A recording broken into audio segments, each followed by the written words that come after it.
Library Lane. Stop on by when you can. Love the Library Lane.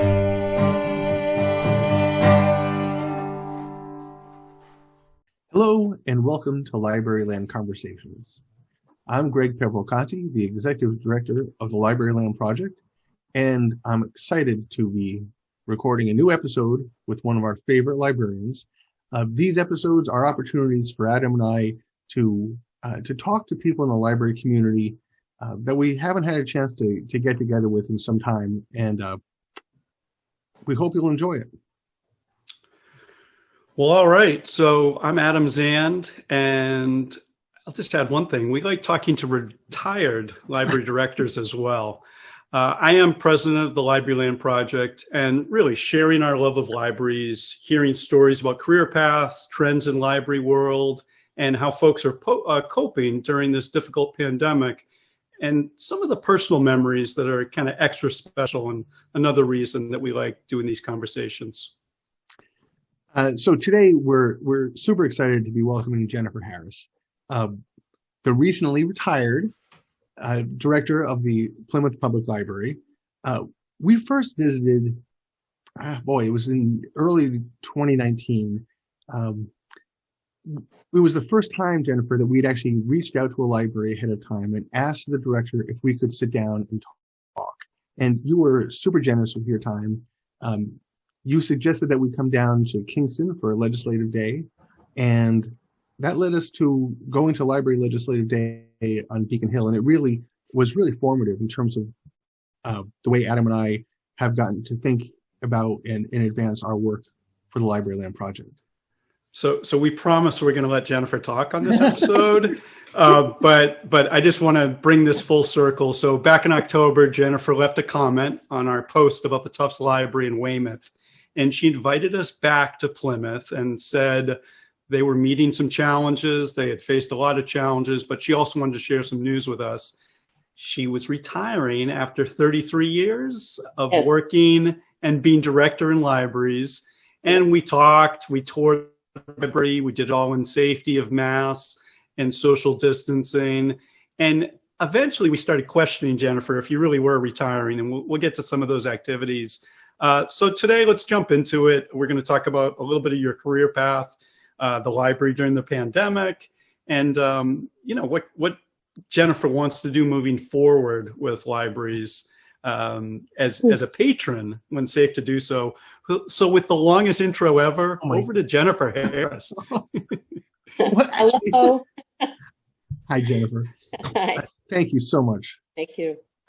Can you just tell us, maybe start with a little bit about yourself and your background and how you got into librarianship, but also, what you're going to be doing in your post-library world, maybe particularly in the political sphere. Okay. Well, first of all, thank you for interviewing me. I have been enjoying my recent retirement since January, extensively, but very busy. I'm from the east side of Cleveland, and there was something in me that always loved libraries. My father took me to the local library for story time. And as the years went on, I worked at the high school library. I worked at a bookstore when I was at Kent State University. They had a bachelor program at the time, so this was the early 1970s. And all I wanted to do was be a librarian. And they said that was not a good idea because there were too many librarians. So I didn't understand how that was affecting my future. So I listened to them. And in the end, when I graduated, I had a double major, but I didn't have the focus that I would have had if I had gone to library school at that point. So in the meanwhile, I hit the road and went west, and I went to Colorado and had about 10 years there, living in the mountains, some mountain cabin life, some regular, and then it was time to come back. And I ended up in Boston through a relationship. My ex-husband was from Boston. So we ended up here, and it turns out that Simmons University, which was Simmons College at the time, is the best library school in the area. And I took all these tests, career tests, and it kept saying that I like to alphabetize things or actually organize things. So I just bit the bullet and I went to Somerville Public Library. I made an appointment with the director there, Paul DeAngelis, who I adore, and he adored me. And he hired me on the spot. And so I started to work there and I was going to Simmons. And that's how I really began, was at the Somerville Public Library. So picture Somerville after 10,000 feet altitude in the Colorado Rockies. So and especially Somerville in the 70s, a different neighborhood than it is today. Well, by then it was the 80s. We were talking about Okay. when the Celtics were winning all the time. So mid 80s is when we came. So yeah. So I love that early part of your career path. Like, can you take us a little bit forward to Plymouth and like steps in between, if there were any? Sure. So I worked full time at Somerville and was working on my master's degree part time. First of all, I had to learn how to drive in Boston. You know, being from the Midwest, we actually number streets and we go north and south and east and west. And then, so I learned how to drive and we didn't have Waze, we didn't have the internet. And by the time I got my master's degree, I went to Paul and I said, look, I really want to be an assistant library director. I wanted to, I had trained through supervision, public libraries and management was my focus through Simmons. And I let him know, and I started my search as an assistant director. And I ended up, we needed to move to the South Shore because my husband at the time's business was in Quincy, and they were starting the Central Artery. They were the Big Dig. So we wanted to be on the South Shore. So I interviewed with many different libraries, and as I kept going, a couple different ones. Actually, Milton was very old library, and I didn't want an old library. And they said, well, Plymouth Library is a brand new library, and they're looking for a circulation supervisor. And I went, well, I really didn't want to be, I wanted the assistant director. That was my goal. So I said, fine. So I called them, and as soon as they heard that was my experience, they set up an interview. So picture again, Somerville, no internet. This was 1993. So it wasn't like you Googled and you looked and saw pictures, or you went on to Waze and got your driving. So I had no idea what I was coming to in Plymouth, and I'm not from around here. I drive down to Plymouth. I pull in the parking lot in front of this gorgeous, huge library. Yeah. But the fact that there was a parking lot in Somerville, there were no parking lots for the libraries. And so I fell in love, and I wanted that more than I can tell you. I wanted that job. And I was offered the position and started in August of 1993. So and it's now going on 30 years. So I was there all of but 2 years of the library. That's awesome. I mean, I find it so inspiring to hear other librarians talk about their path and their passion and how they got to where they are. You obviously were running the library during a time of some pretty unprecedented pressure on public libraries, particularly in the face of the pandemic. And I'm really kind of curious to hear how you kind of managed coming into the pandemic, how you managed to reopen and offer services, and what you took away from that experience. Well, first of all, I would like to be clear that I was the assistant director for 22 and a half years there. I became the director in January of 2016. And at that point, I took on 3 renovation projects that were completed. And we were in the process of finishing the largest renovation, which was a $3.2 million project, including the air handling units, which is significant during the pandemic because it gave us quality air. If we had not done the repairs and completed that, I wouldn't have been able to bring the staff back when the time came. So we're finishing that project, and the pandemic was hitting, and we were looking for guidance, figuring out what the different libraries were doing. So the truth of the matter is, as January and February and March of 2020 came along, everyone was looking around for guidance. And the rulings that we heard was go through your public health department. And they themselves were floundering. I'm not sure if you've been watching any of the stuff on CNN with the doctors and the stories, but no one knew. And so watching that reminded me of what we were going through. So basically, whatever the town manager said and the public health director said, And we got to, what was it, March 18th was when we had to close the library. So, to the public and send the staff home, and went into furlough. So I'm the last person who leaves the library in the parking lot. I'm driving away to my beautiful library being closed to the public, and I was horrified. For who knows how long. I just feel the emotion right now saying that, not knowing what would happen, but I knew I had fish in my aquarium. So I was not going to quarantine. I did not stay home. There was one other person and I. We went every day, normal work structure. So every day I was at the main library, even though our 2 branches were closed. And then we were working with the public remotely. So that was how we continued. And obviously things like Overdrive and our audiobooks, downloadable, all the downloadable and databases were heavily in demand. But people still needed contact, and no one really knew when we would come back. None of us guessed this. When we first closed, I thought it was June. We'd be back in June. I'm not sure if I'm answering your question. So You are, please, yeah. please ask a new one. No, totally. So I have a couple of questions coming up, and they are again related to the pandemic. Do you see opportunities? You've had a little bit of distance now since retirement in January. Do you see a little bit of are there opportunities basically for libraries coming out of the pandemic? Do you see some positives, I guess, is the horrible way of asking that? Well, I've always been a strong programmer and believing in, cultural programming, adult programming, children's programming, seniors and teens. All of those age levels have a different draw, different need, but can be intergenerational as well as interests.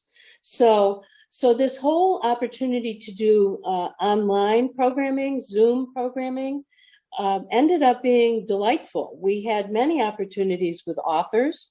We figured out a way to work together with bookstores, and the bookstore would sell the books, and the people could come and get a signed copy through the author, and then have an author program online. So I think that's going to continue. That combination.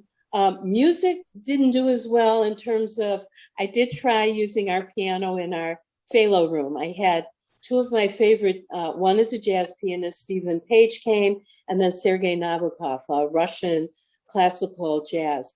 And I have a gorgeous piano, but I don't have the setup that you need. So those were kind of funky.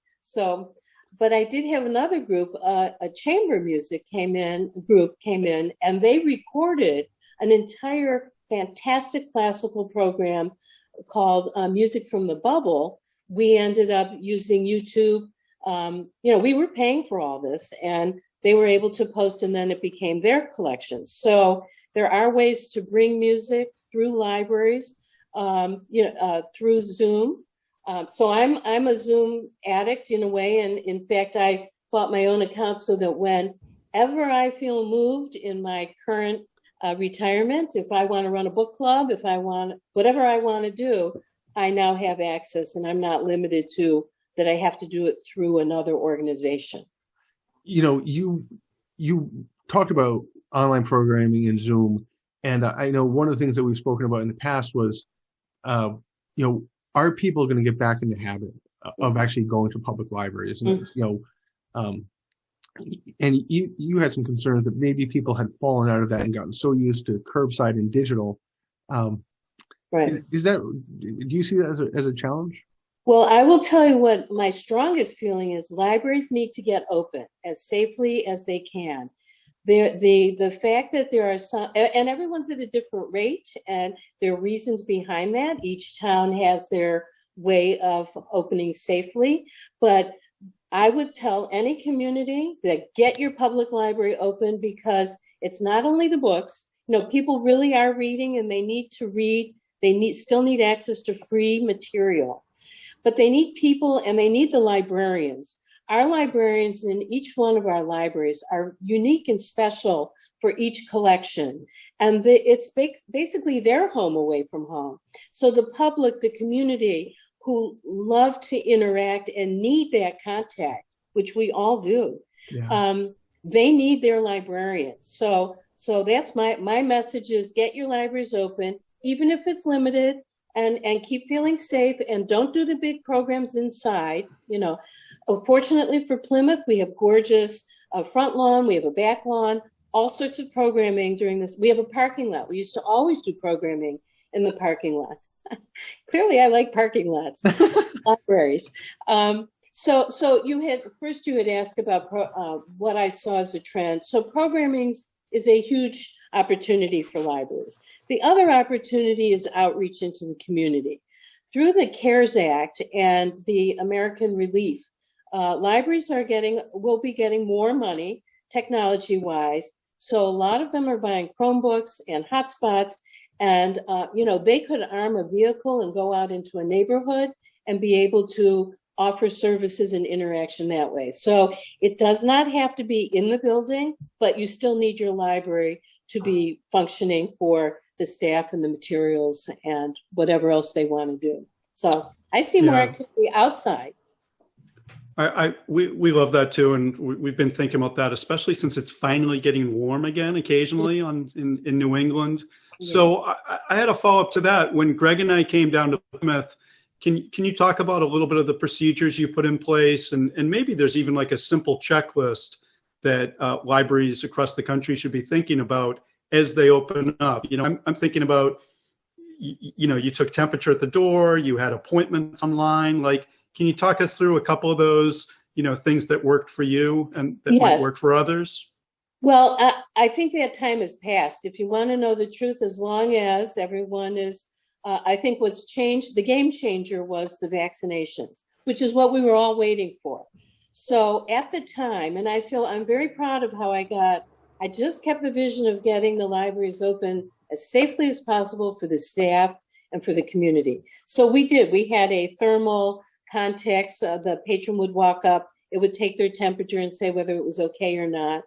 Then they'd come in and they would have appointments. We were running the appointments for about 40 to 50 minutes, but we were allowing patrons to go in the library upstairs to see fiction. In the main reference room, we were giving appointments for computer use, because people who had lost their jobs or who were working from home did not necessarily have the computer and internet access and printing that they needed. The children's room was more limited because, having families in it at times. So since that time, my understanding is things have changed. They've opened it up so that you don't need to make an appointment. They're still watching the number of people, and I believe that will continue. A certain percentage. We were up to about, we were at 25% of capacity at the time that I left. I'm not sure where they're at this point. And basically the staff really ran for how they felt safe.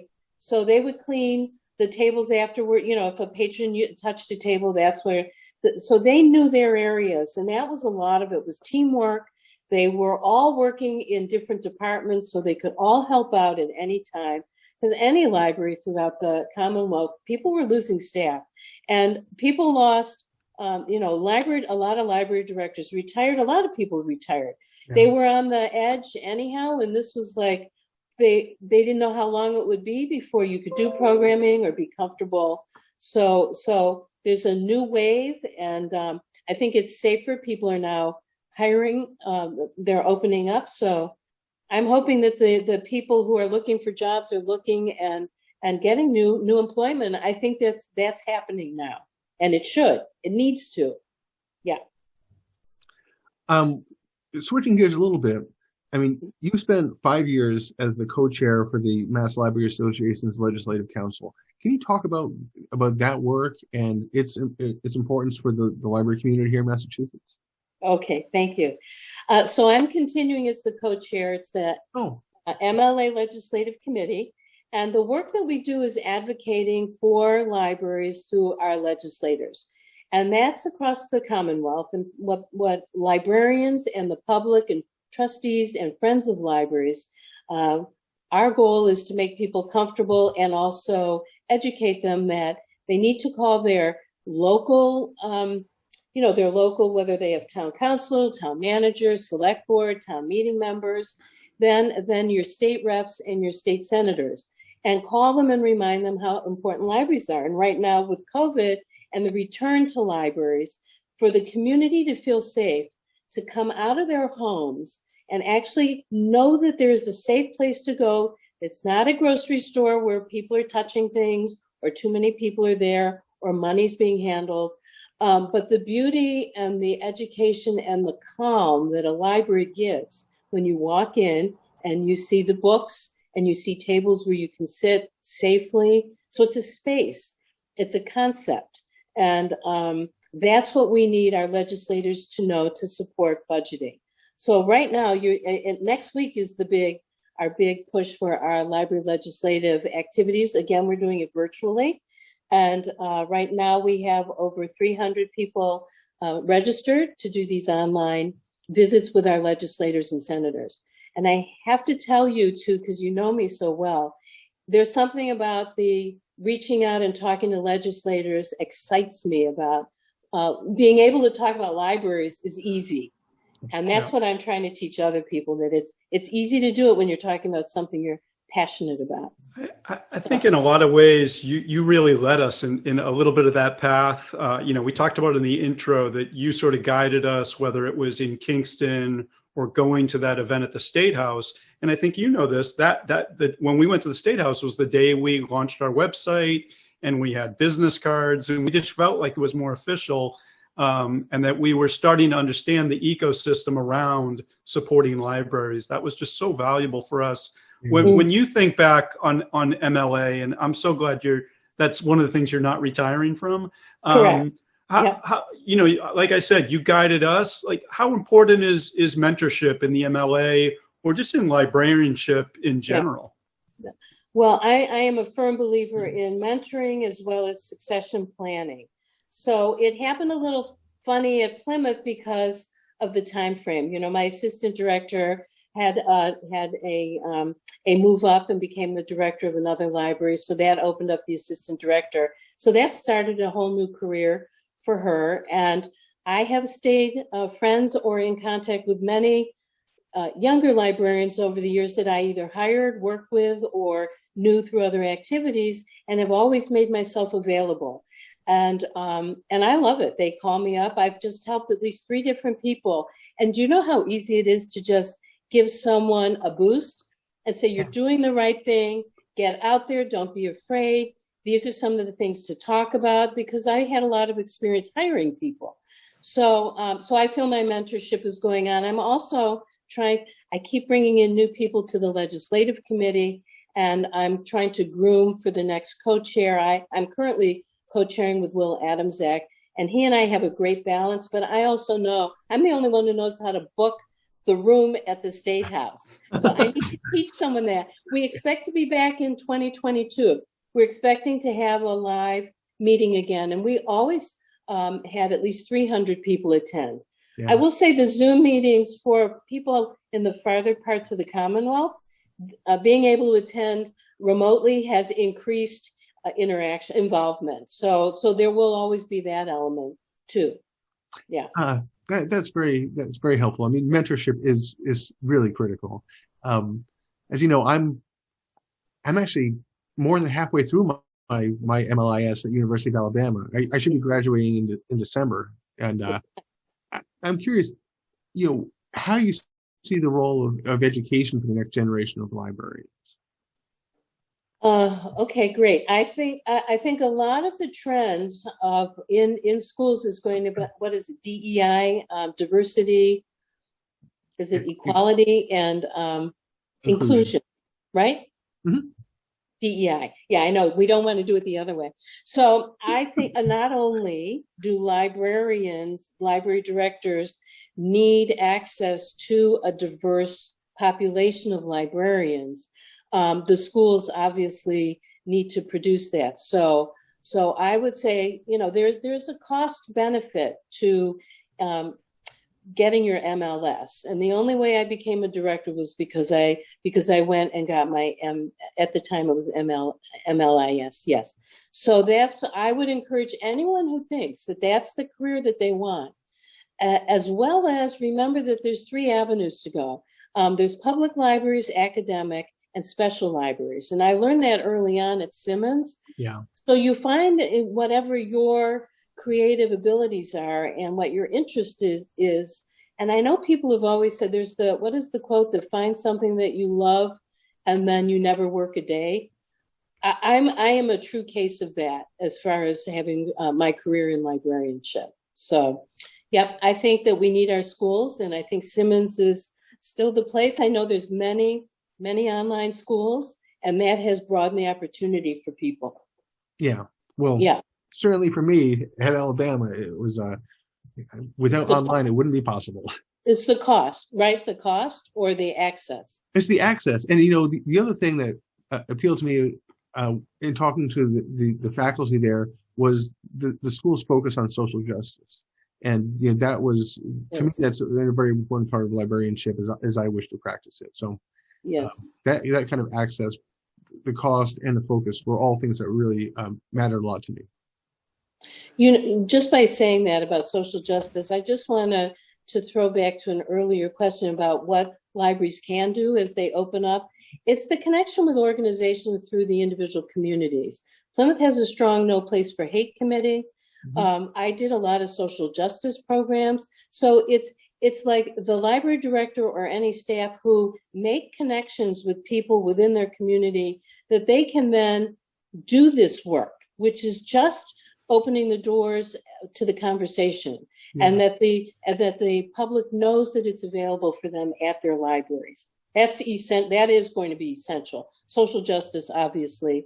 I just ran a book club for the League of Women Voters, and I'm hoping to do another one. This one was called Cast by Isabel Wilkerson, and we spent three sessions, with 2 different sections. So that's 6 book clubs talking about this important issue. And I believe the next time, maybe we'll be doing climate crisis. So how perfect is that? And that's through using books. So I'm very excited about that. I think that's outstanding.